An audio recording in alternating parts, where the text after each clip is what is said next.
Hello students, आपके अपने YouTube channel total accountancy पर एक बार फिर स्वागत है। और आज इस वीडियो के अंदर हम लोग डिस्कस करने वाले हैं बीकॉम 4 सेमेस्टर का पेपर।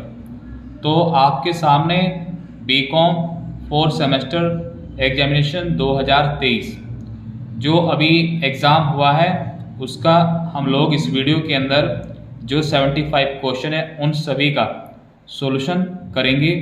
तो चलिए देखते हैं। ये आपका मेजर सब्जेक्ट है एनईपी के अंदर कॉमर्स में, और सब्जेक्ट है आपका income tax law and account, जिसका कोड है, ये जो बुकलेट सीरीज़ है इसका कोड सी है। एग्ज़ाम में टोटल मिलाकर के 75 क्वेश्चन आए हैं, 75 क्वेश्चन है, और 75 क्वेश्चनों को करने का जो समय मिला है वो 2 घंटे समय मिला हुआ है।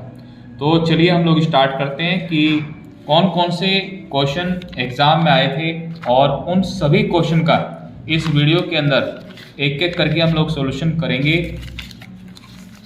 तो देखिए सबसे पहला क्वेश्चन क्या है कि टोटल इनकम कितनी है? 5,20,312 जो राउंड ऑफ है, राउंड ऑफ इनकम सेल भी। तो राउंड ऑफ इनकम पूछ रहा है कि कितनी होगी।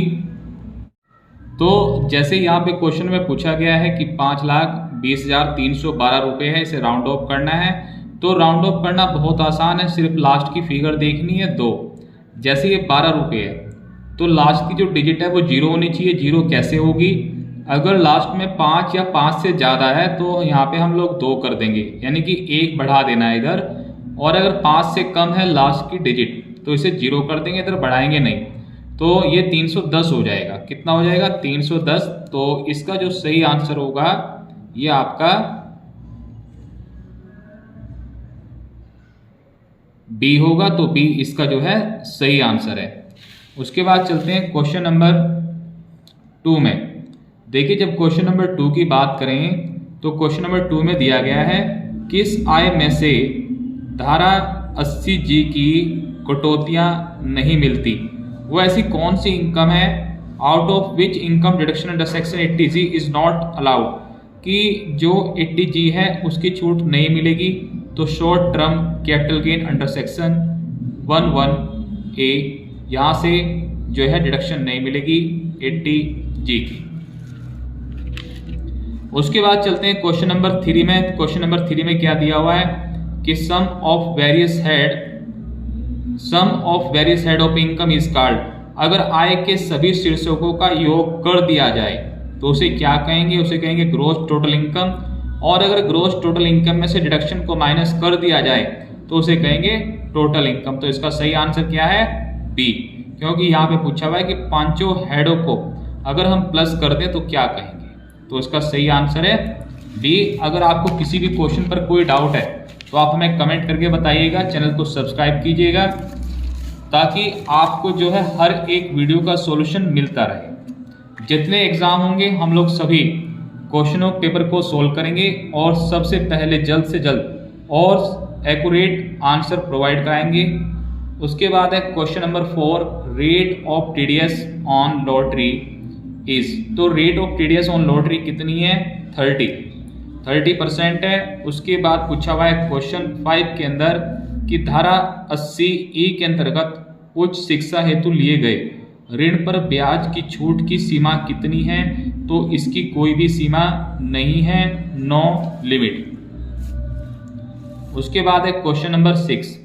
क्वेश्चन नंबर 6 में क्या है कि which of the following which income is round of. ठीक है, कौन सी इनकम को राउंड ऑफ किया जाता है? तो कौन सी इनकम को राउंड ऑफ किया जाता है? टोटल इनकम को। ग्रॉस टोटल इनकम को हम कभी भी राउंड ऑफ नहीं करते हैं, जो टोटल इनकम है सिर्फ उसे ही राउंड ऑफ किया जाता है। उसके बाद पूछ रहा है क्वेश्चन नंबर 7 में कि number of head in the total income tax act, कि जो हमारा इनकम टैक्स एक्ट है उसमें कितने हेड हैं? तो आप सभी जानते हैं 5 हेड हैं। ठीक है भाई, सैलरी है, हाउस प्रॉपर्टी है, कैपिटल गेन है, पीजीबीपी है, और इनकम फ्रॉम अदर सोर्स है। तो इस तरह से टोटल मिला करके 5 हेड हैं। उसके बाद है question number 8, when income tax is levy in India first time, कि भारत में पहली बार कर कब लगाया गया? तो ये लगाया गया था 1860 में फरवरी में। उसके बाद है question number 9, exemption limit for assessment year 22-23 for a non resident individual is, कि भाई जो कर निर्धारण वर्ष 22-23 के लिए अनिवासी व्यक्ति के लिए कर मुक्त सीमा कितनी है, तो ये जो सीमा है 2,50,000 रुपये है। उसके बाद एक क्वेश्चन नंबर 10, क्वेश्चन नंबर 10 में क्या है, वर्तमान आयकर अधिनियम निम्न प्रकार से जाना जाता है, तो जो प्रेजेंट हमारा इनकम टैक्स है वो है इनकम टैक्स 1961। उसके बाद एक क्वेश्चन नंबर 11, और क्वेश्चन नंबर 11 में क्या है, इन केस वोमेन एसएससी और उसकी एग्रीकल्चर इनकम कितनी है 20,000, और ये पूछ रहा है कि उसकी जो इनकम है 20,000 कब उसकी टोटल इनकम में इंक्लूड होगी, तो ये तभी इंक्लूड होगी जब उसकी नॉन एग्रीकल्चर इनकम, देखो मैं आपको बताता हूँ 2 कंडीशन है, कितनी कंडीशन है, 2 कंडीशन है, जब वो सेटिस्फाई होती है तभी एग्रीकल्चर को नॉन एग्रीकल्चर के साथ में प्लस किया जाएगा। एग्रीकल्चर जो इनकम है वो 5,000 रुपये से ज़्यादा होनी चाहिए, और जो नॉन एग्रीकल्चर इनकम है, नॉन एग्रीकल्चर इनकम वो एग्जेम्पशन लिमिट से ज़्यादा होनी चाहिए। एग्जेम्पशन लिमिट कितनी है, 2.5, 3 और 5 लाख। ठीक है, 2.5 तब है जब 60 से कम एज हो, 60 या 60 से ज़्यादा, और 80 से कम वाले में 3, और आप जानते हैं 5 लाख कब है। तो हमारा जो सही आंसर है वो कितना होगा, 2,50,000 इसका सही आंसर है। 2,50,000 ये एक एग्जेम्पशन लिमिट है, जब इससे ज़्यादा इनकम होगी तभी एग्रीकल्चर को नॉन एग्रीकल्चर के साथ प्लस किया जाएगा। उसके बाद है क्वेश्चन नंबर 12। क्वेश्चन नंबर 12 क्या है कि भारत में कॉफ़ी उगाकर एवं उसको संसाधित करके बेचने से आय का प्रतिशत भाग कृषि भाग कितना होगा, तो इसका सही आंसर है 60% सी। उसके बाद है क्वेश्चन नंबर 13, भारत में चाय के उत्पादन एवं निर्माण से आय का प्रतिशत भाग कृषि आय होता है, तो इसका सही आंसर है सी 60। उसके बाद है क्वेश्चन नंबर 14, भारत में कृषि भूमि से प्राप्त किराए की आय क्या है, तो ये क्या होगी, agriculture income, income from rent of agriculture land is agriculture income. उसके बाद है question number 15, on the basis of residence the assessee are divided into how many categories, तो ये कह रहा है कि निवास स्थान के आधार पर करदाताओं को कितने भागों में बांटा जा सकता है, तो 3 भाग हैं। 3 भाग कौन से हैं, इसका सही आंसर मैं आपको बता दूं, इसका सही आंसर है सी।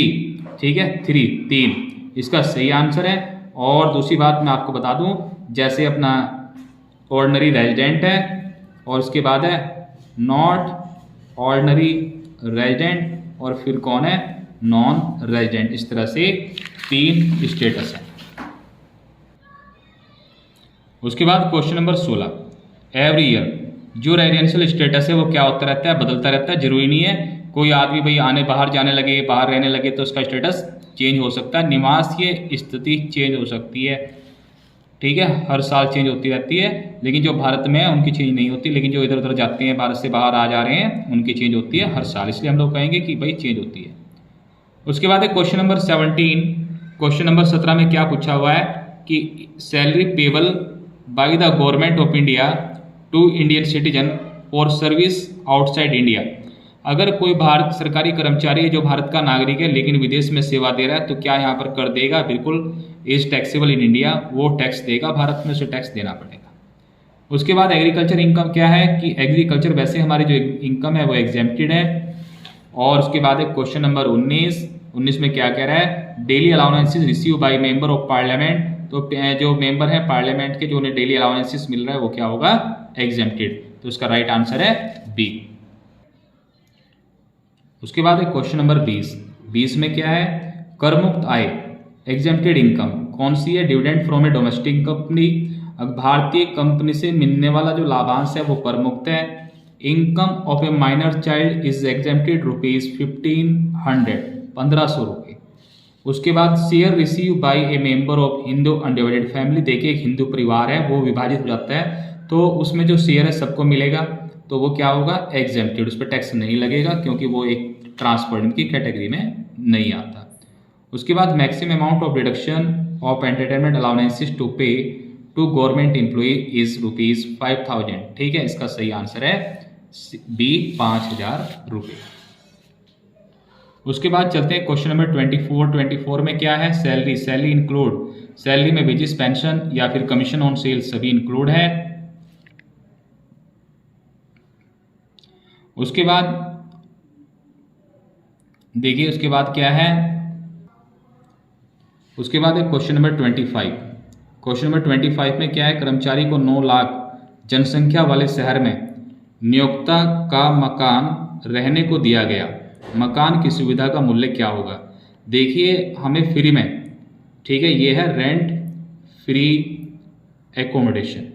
ठीक है, ये रहने की जगह दी गई और एक ऐसे शहर में दी गई है रहने की जगह फ्री में जिसकी जनसंख्या 9 लाख है, मतलब 10 लाख से कम है। जब जनसंख्या 10 लाख से कम होगी तो वहाँ पे सैलरी का 7.5 टैक्सेबल होगा। अगर 10 लाख से और 25 लाख के बीच में जनसंख्या थी तो 10% है, और अगर जनसंख्या पॉपुलेशन 25 लाख से ज़्यादा है तो वहाँ पे कितना टैक्सेबल था, वेतन का 15%। लेकिन हमारे क्वेश्चन में सिर्फ 9 लाख की बात हुई है तो सैलरी का कितना लेंगे, 7.5%।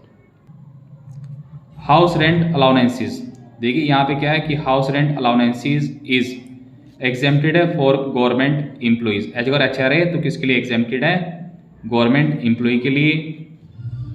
उसके बाद maximum deduction of interest on loan taken for construction of house is on rent is. देखिए इस क्वेश्चन को थोड़ा समझना पड़ेगा, कुछ बच्चों को काफ़ी डाउट है। मैंने यहाँ पे जो सही किया हुआ इसका आंसर डी है, नो लिमिट। देखिए जब हम लोग पढ़ते हैं तो आपने देखा होगा कि हमने लोन लिया है, ठीक है, और उस पर क्या देना पड़ रहा है, इंटरेस्ट। अब इंटरेस्ट में 2 केस हैं, या तो वो हाउस लेट आउट है या फिर सेल्फ ऑक्यूपाइड अपने रहने के लिए यूज़ कर रहे हैं। देखिए अगर लेट आउट है तो यहाँ पे कोई लिमिट नहीं है, नो लिमिट। लिमिट यहाँ पे है सेल्फ ऑक्यूपाइड में, ठीक है, 30,000 की या फिर 2 लाख रुपए की जो भी लिमिट है वो कहाँ पे है, सेल्फ ऑक्यूपाइड में। और ये कह रहा है ऑन रेंट कि भाई किराए पर उठे हुए मकान हैं, तो यहाँ पे कोई सीमा नहीं है किस चीज़ की, ऋण पर ब्याज की कोई भी अधिकतम सीमा नहीं है। देखिए उसके बाद हमारा है क्वेश्चन नंबर 28। क्वेश्चन नंबर 28 में क्या है कि जो annual value of self occupied house, देखिए एनुअल वैल्यू कितनी होगी, जो ऐसा मकान जिसमें हम खुद रहते हैं तो उसकी जो ग्रोस एनुअल वैल्यू होगी, NAV होगी या GAV होगी, वो क्या होगी, नील या फिर 0। उसके बाद है क्वेश्चन नंबर 29, एक मकान संपत्ति का वार्षिक मूल्य 2 लाख रुपए, इस मकान के बराबर के सहस्वामी B और C हैं, तो B की मकान संपत्ति से आय कितनी होगी। तो देखिए यहाँ पर क्या है कि भाई 2 लाख रुपए की टोटल इनकम है, उसके 2 पार्टनर हैं B एंड C, तो दोनों की हाफ इनकम होगी 1 लाख एंड 1 लाख। तो इसका जो सही आंसर है वो कितना है, 1 लाख रुपए। लेकिन इसका आंसर 70,000 हो सकता है, इसका आंसर 70,000 हो सकता है कब, अगर टैक्सेबल पूछा जाए कि taxable income from house property, income from HP house property वो कैसे होगी कि 1 लाख में से हम लोग जो है 30% यानी कि 30,000 माइनस करेंगे तो कितना आ जाएगा, 70,000। ठीक है, लेकिन ये तब आएगा जब टैक्सेबल पूछा हुआ हो, इसमें सिर्फ इनकम फ्रॉम हाउस प्रॉपर्टी पूछा हुआ था ना कि टैक्सेबल, तो यहाँ पे NAV हमारा कितना आ जाएगा, 1 लाख। उसके बाद है क्वेश्चन नंबर 30, जो बेस है of computation of income under the head income from house property is. जो बेस है, देखो मकान संपत्ति शीर्षक के अंतर्गत यही बताया जाता है सबसे पहले कि जो मकान संपत्ति जो शीर्षक है, हेड है, इसमें जो भी टैक्सेबल इनकम होगी वो किसके बेस पे होगी, वार्षिक मूल्य या फिर एनुअल वैल्यू के बेस पर। उसके बाद है क्वेश्चन नंबर 31। देखिए क्वेश्चन नंबर 31 में देखें तो यहाँ पे क्या दिया हुआ है, ये मैंने अभी करा नहीं है, ये मेरे से रह गया। आगे देखते हैं, आप लोग मुझे सॉल्यूशन कमेंट करके बताइएगा कि क्वेश्चन नंबर 31 का जो सॉल्यूशन है वो क्या होगा। उसके बाद क्वेश्चन नंबर 32, 32 में क्या दे रखा है, maximum exempted amount of encashment of earn leave receive by employee is. तो देखिए मैक्सिमम एग्जेम्प्टेड जो है इन लीव कैशमेंट वो कितना है, वो 3 लाख रुपए है, लेकिन इस 3 लाख को बढ़ा दिया गया है, अब 25 लाख है, लेकिन 25 लाख यहाँ पे कहीं नहीं है, तो हमारा अभी सही आंसर क्या है, बी 3 लाख। उसके बाद है क्वेश्चन नंबर 33 में क्या है, computed pension in case of a employee does not get gratuity, तो कितना एग्जेम्प्टेड होगा, 1/2 ऑफ द टोटल पेंशन। ठीक है, आप लोग जरूर चैनल को सब्सक्राइब करना और ज़्यादा से ज़्यादा आप अपने फ्रेंड को अपने ग्रुप में ज़्यादा से ज़्यादा शेयर करिएगा, ताकि जो भी पेपर हैं उसका सॉल्यूशन सभी बच्चों को मिल जाए और जो आने वाले पेपर हैं उनका भी सॉल्यूशन आप लोगों को साथ साथ मिलता रहे। ये हमारा जो है 100% एक्यूरेट रखने की कोशिश की गई है, ताकि रिजल्ट आने से पहले हम लोग आपको एक एक्यूरेट और अच्छे से अच्छा रिजल्ट प्रोवाइड करा दें। ठीक है, हमने कोशिश की है 100% एक्यूरेसी की, लेकिन अगर कोई भी आपको डाउट है तो आप हमें कमेंट करके बताइएगा कि इसका ये आंसर नहीं, ये होना चाहिए था, तो आप हमें जरूर कमेंट करिएगा। ठीक है गाइस, चलिए चलते हैं क्वेश्चन नंबर 34 पर। 34 में क्या दिया हुआ है, माल वाहन भाड़े का भुगतान 30,000 रुपये रोकड़ में किया गया, अस्वीकृत हुए होगा। अब अस्वीकृत सारा होगा क्योंकि यहाँ पे जो लिमिट है उससे ज़्यादा का खर्चा आपने कैश में कर दिया है, इतना अलाउ नहीं है। उसके बाद देखिए क्वेश्चन नंबर 35 में क्या पूछा हुआ है, वित्तीय वर्ष 21-22 का कर निर्धारण वर्ष कौन सा होगा। देखो पहले होता है प्रीवियस ईयर, और मैं यहाँ पे लिख देता हूँ, पहले होता है प्रीवियस ईयर एंड उसके बाद आता है असेसमेंट ईयर। तो यहाँ पे पूछा हुआ है कि ये प्रीवियस ईयर है तो असेसमेंट ईयर कौन सा होगा, तो जैसे ये 22 है तो 22 यहाँ पे देखो कहाँ है, ये रहा 22-23, इसका सही आंसर है। और उसके बाद चलते हैं क्वेश्चन नंबर 36 पर, व्यापार से आय की गणना में स्वीकृत होता है। ठीक है, स्वीकृत क्या होगा, स्वीकृत सभी हैं, डाउटफुल डेब्ट रिजर्व हैं, एक्चुअल बैड डेब्ट्स और डाउटफुल बैड डेब्ट्स, ये सभी क्या है, एग्जेम्प्टेड हैं। और उसके बाद चलते हैं क्वेश्चन नंबर 37 पर। 37 में देखिए क्या पूछा हुआ है, under which the work of A doctor is covered, कि जैसे डॉक्टर है तो डॉक्टर कौन सी कैटेगरी में आता है, क्या ट्रेड कर रहे हैं वो, नहीं, क्या बिजनेस कर रहे हैं वो, नहीं, वो कर रहे हैं प्रोफेशन, पैसा। ठीक है, तो डॉक्टर किस में आएगा, पैसे में आएगा। उसके बाद देखिए क्वेश्चन नंबर 38 में क्या दिया है कि निम्नलिखित में से कौन सा व्यय व्यापार से आय शीर्षक में स्वीकृत नहीं है, जीएसटी कोई खर्चा नहीं है, नॉन एडमिसिबल एक्सपेंसेस है, सी इसका राइट आंसर है। उसके बाद चलते हैं 39 में क्या दे रखा है, income tax rate on long term capital gain कितना है, 20%। उसके बाद है question number 40, which of the following is not a capital assets, stock in trade एक कैपिटल असेट्स नहीं है। उसके बाद देखो ऐसा भी हो सकता है कि एग्रीकल्चर लैंड लग रही हो, लेकिन आपको ये भी देखना पड़ेगा दिल्ली में, गांव की नहीं है। उसके बाद क्वेश्चन नंबर 41 में क्या दे रखा है कि how many assessment year unabsorbed depreciation can be carry forward for setup. देखिए बच्चों ने बहुत बड़ी गलती की है, आज हमने बताया था कि भाई जो अनएब्जॉर्ब्ड डेप्रिसिएशन है उसे कैरी फॉरवर्ड कर सकते हैं कितने समय के लिए, अनिश्चित समय के लिए। सिर्फ एक यही पॉइंट है, अगर हम जब चैप्टर पढ़ते हैं सेटअप एंड कैरी फॉरवर्ड तो कहीं पे 4 है और कहीं पे 8 है, लेकिन सिर्फ एक पॉइंट ऐसा है जहां पे जो टाइम है वो कैसा है, अनलिमिटेड है। ठीक है, अनस्पेसिफाइड पीरियड है, सिर्फ किसके लिए, अनएब्जॉर्ब्ड डेप्रिसिएशन के लिए।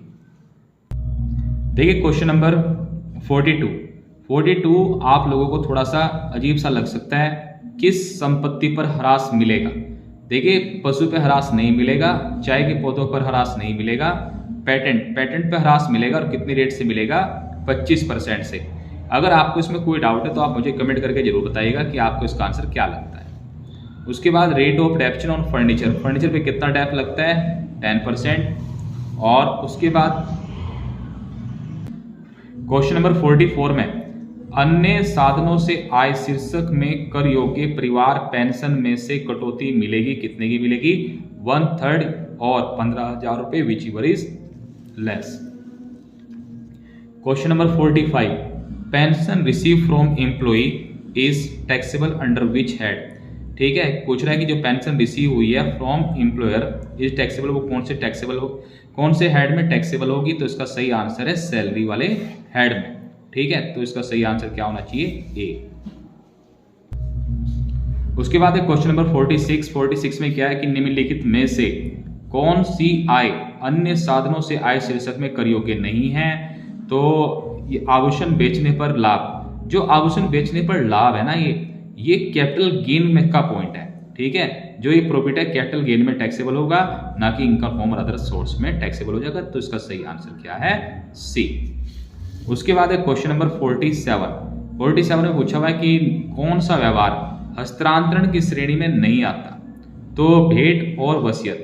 मैंने आपको कोई प्रॉपर्टी दे दी है, वसीयत में किसी को ट्रांसफर हो गई है, तो ये ट्रांसफर नहीं है, ठीक है, ये ट्रांसफर की कैटेगरी में नहीं आता। उसके बाद क्वेश्चन नंबर 48 में पूछा हुआ in case of share long term capital gain will arise if assessee retain the share with him period of कितने मंथ? 12 मंथ। अगर कोई आदमी, देखिए यहाँ पे क्या है क्वेश्चन नंबर 48 में कि जो यहाँ पे ना आपको ध्यान रखना है शेयर, जब शेयर है और लॉन्ग टर्म है, आपको सबसे पहले ध्यान देना था इस बात पर कि जो शेयर है, शेयर में 12 महीने देखे जाते हैं। कितने महीने देखे जाते हैं? 12 महीने। अगर 12 महीने से कम होगा तो शॉर्ट टर्म है, ज़्यादा होगा तो लॉन्ग टर्म है। तो शेयर में कितने महीने होल्ड किया है उसने? कैपिटल गेन है, तो लॉन्ग टर्म कब बनेगा कैपिटल गेन? वो तब बनेगा जब होल्डिंग पीरियड कितना होगा? 12 महीने से अधिक का होगा। उसके बाद है क्वेश्चन नंबर 49 में क्या पूछा हुआ है कि धारा 80G की कटौती किसके संबंध में दी जाती है? तो किसके संबंध में दी जाएगी? डोनेशन के संबंध में। Donation under section 80C is not available to, जो डिडक्शन अंडर सेक्शन 80C है वो किसे नहीं मिलेगी? कंपनी को नहीं मिलेगी। उसके बाद क्वेश्चन नंबर है 51, इसमें क्या दे रखा है? श्री अखिलेश पूर्णतः अंधे हैं, उन्हें 80C में कटौती मिलेगी। कितने रुपए की मिलेगी? 1,25,000 रुपए की डिडक्शन मिलेगी 80U में। उसके बाद देखिए क्वेश्चन नंबर है, ये आपका क्वेश्चन नंबर यहां पर है 52 में क्या दिया हुआ है कि resident individual receive 5 lakh as a royalty on literary book, he will get a deduction under section 80 QQB। देखिए यहाँ पे पूछा हुआ है कि QQB में कितनी अमाउंट की डिडक्शन मिलेगी? तो कितनी मिलेगी? 3 लाख रुपए। 3 लाख रुपए या फिर जो रॉयल्टी है, उन दोनों में से जो भी कम होगा, विच एवर इज लोअर, किसमें से? 5 लाख रुपए और 3 लाख रुपए। तो यहाँ पे जो अमाउंट है वो 3 लाख रुपए इसका सही आंसर है कि जो डिडक्शन मिलेगी वो 5 लाख रुपए की नहीं, वो 3 लाख रुपए की ही मिलेगी, क्योंकि दोनों में से कम कौन सा है? 3 लाख। तो इसका सही आंसर क्या होना चाहिए? बी। उसके बाद चलते हैं क्वेश्चन नंबर 53 में। 53 में क्या था कि आपका पूछा हुआ है कि maximum deduction in respect of medical insurance premium, कि जो मेडिकल इंश्योरेंस प्रीमियम है उसमें कितनी डिडक्शन मिलेगी? तो पहले 25 थी, अब जो कि 50 हो चुकी है, लेकिन हमारे यहाँ पे दोनों ही आंसर हैं। तो आप मुझे कमेंट करके बताइएगा कि इसका आंसर क्या होना चाहिए। पहले ये 25,000 रुपये थी, लेकिन इस लिमिट को बढ़ा दिया गया है सीनियर सिटीजन के लिए, 50 कर दिया गया। तो आप मुझे कमेंट करके बताइएगा क्या इसका आंसर है। अब चलते हैं क्वेश्चन नंबर 54 पर। देखिए question number 54, donation to prime minister national relief fund 100% deduction मिलेगी, ठीक है, कौन सेक्शन में मिलेगी? 80G में, इसका सही आंसर है। उसके बाद है 55, which of the following donation is eligible for 100% deduction? तो नेशनल स्पोर्ट्स फंड है, स्वच्छ भारत कोष है, अगर आप इसमें डोनेशन करते हो, डोनेट करते हो, तो आप एलिजिबल हो, आपको मिलेगी 100% की डिडक्शन। इसका सही आंसर है B. The term previous year means, previous year का क्या मतलब है? प्रीवियस ईयर का मतलब है असेसमेंट ईयर से ठीक पहला जो वर्ष होगा वो आपका गत वर्ष होगा। उसके बाद कंप्यूट एग्जेम्प्टेड रेंट, ठीक है, एग्जेम्प्टेड रेंट निकालना है तो कैसे निकाल लेंगे? देखिए एफ, फेयर रेंट और म्युनिसिपल वैल्यू में से देखेंगे ज़्यादा कौन सा है, ज़्यादा कौन सा है? 90। उसके बाद स्टैंडर्ड और इसमें देखेंगे जो 90 और 70 में कम कौन सा है, तो 70 इसका राइट आंसर है। आंसर क्या होना चाहिए? एग्जेम्प्ट, ठीक है, एक्सपेक्टेड रेंट। तो जो हमारा यहाँ पे कंप्यूट जो करना है एक्सपेक्टेड रेंट, अनुमानित किराया, वो कितना होगा? 70 इसका सही आंसर है। उसके बाद है क्वेश्चन नंबर 58, पैसे से आय की गणना कीजिए। सकल फीस प्राप्ति 60,000 रुपये और पैसे के खर्चों का भुगतान 20,000 रुपये। Compute professional income, gross receipt कितनी है? 60 और खर्चे कितने हैं? 20, तो माइनस कर देंगे, कितना रह गया? 40 इसका सही आंसर है। और उसके बाद है क्वेश्चन नंबर 59 में क्या दिया हुआ है? Compute taxable salary, basic salary 30 है और डियरनेस अलाउंसेस कितनी है? यह है आपकी 50,000। लेकिन यहाँ पर ध्यान देने वाली बात है कि जो 30,000 रुपये है ये पर मंथ है और ये पर एनम है। तो 30,000 रुपये हमारी सैलरी है, बेसिक सैलरी, उसे मल्टीप्लाई करेंगे 12 से तो कितना आ जाएगा, 12 या 36, 3,60,000। फिर हमें डी भी मिलता है जो कि 50,000 है, तो हमें मिलते हैं कितने, 4,10,000 रुपये। हमारे से पूछा हुआ है टैक्सेबल सैलरी, तो इसमें से हमें क्या मिलेगी, डिडक्शन, और कौन से वाली, एसटी वाली, स्टैंडर्ड डिडक्शन 50,000 रुपये की उसे माइनस करेंगे तो कितना आ जाएगा, 3,60,000। तो इसका सही आंसर क्या होगा, ए। उसके बाद है क्वेश्चन नंबर 60 में देखिए, tax deducted at source made by. देखिए इसे कौन काटेगा, जैसे उद्गम स्थान पर कर की कटौती में सबसे पहले यही सिखाया जाता है कि भाई जो आदमी पेमेंट कर रहा है वो टैक्स काट के तब पेमेंट करते, तो भुगतान करता द्वारा इसे पर्सन मेकिंग पेमेंट, जो पर्सन पेमेंट करेगा वो टीडीएस काट के तब करेगा। तो इसका सही आंसर क्या होना चाहिए, ए। उसके बाद चलते देखिए क्वेश्चन नंबर 61, अग्रिम कर की प्रथम किस्त की देय तिथि, जो एडवांस पेमेंट है टैक्स की, तो वो डेट कब कब पड़ती है। तो देखिए सबसे पहले डेट पड़ती है 15 जून, फिर 15 सितंबर, फिर 15 दिसंबर और फिर पड़ती है 15 मार्च। तो इसमें सबसे पहली वाली पूछी गई है, तो ये अपना क्या है, 15 जून। इसका सही आंसर होगा सी। उसके बाद है question number 62, individual assessee is liable to pay advance tax on installment. देखिए कितनी इंस्टॉलमेंट में एडवांस पेमेंट कर सकता है टैक्स की, अभी हमने देखा था 4 इंस्टॉलमेंट है, अभी आपको बताया था ना ये हाफ क्वार्टरली वाली।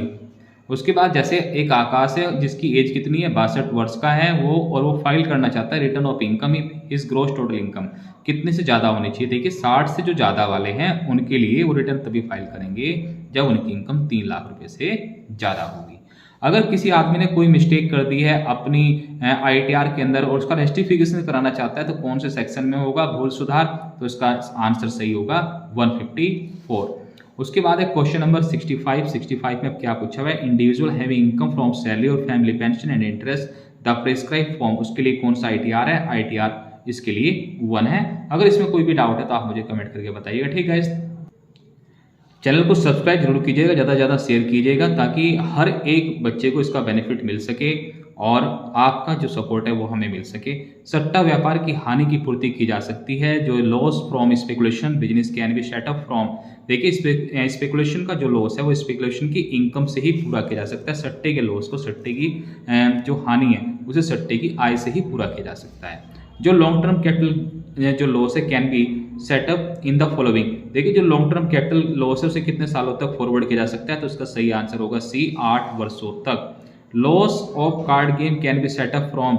देखिए जो कार्ड गेम का जो लॉस है उसे कहाँ से पूरा करेंगे, कार्ड गेम से ही जो है हम लोग उसे पूरा कर सकते हैं। और उसके बाद एक क्वेश्चन नंबर 69 पूछ रहा है कि लॉन्ग टर्म या जो कैपिटल लॉस है can be set up against. Long term को आप सिर्फ लॉन्ग टर्म से पूरा कर सकते हैं, लेकिन अगर शॉर्ट टर्म का लॉस है तो शॉर्ट टर्म से और लॉन्ग टर्म दोनों से पूरा कर सकते थे, लेकिन इसका हमें सिर्फ लॉन्ग टर्म पूछा हुआ है, तो इसका सही आंसर क्या होगा, बी।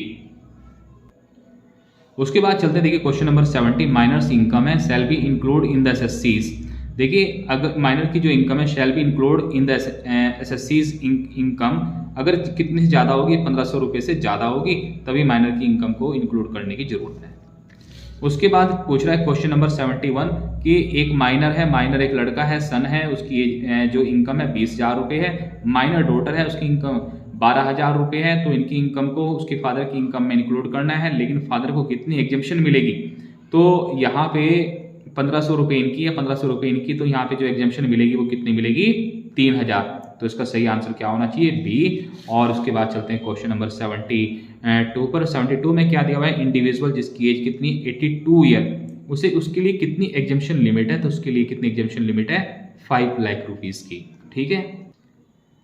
ये आपका लास्ट पेज है, तो आपको कैसा लगा हमारा जो सॉल्यूशन है आप जरूर कमेंट करके बताइएगा। और जैसे जैसे पेपर होंगे आपको हैंड टू हैंड सभी पेपर का सॉल्यूशन मिलता रहेगा, लेकिन बस आप लोगों से एक ही रिक्वेस्ट है कि आप लोग सब्सक्राइब कीजिएगा, ज़्यादा से ज़्यादा शेयर कीजिएगा, शेयर करना मत भूलिएगा। देखिए टोटल इनकम जो आकाश पांडे हैं, इनकी जो टोटल इनकम है, ठीक है, इनकी जो एज है वो कितनी है, 20 ईयर है, असेसमेंट ईयर, तो इनकी इनकम कितनी है, 4 लाख है। ही विल पे टैक्स, इन्हें कितना टैक्स देना पड़ेगा, देखिए 2.5 लाख रुपए तक तो कुछ भी देने की जरूरत नहीं है, लेकिन जब हम इनका टैक्स कैलकुलेट करेंगे तो इन्हें 50 की छूट मिल जाएगी, तो इन्हें कितना टैक्स देना पड़ेगा, नहीं, इन्हें कोई भी टैक्स देने की जरूरत नहीं पड़ेगी। उसके बाद पूछा जो रेट ऑफ टैक्स है ऑन लॉटरी विनिंग।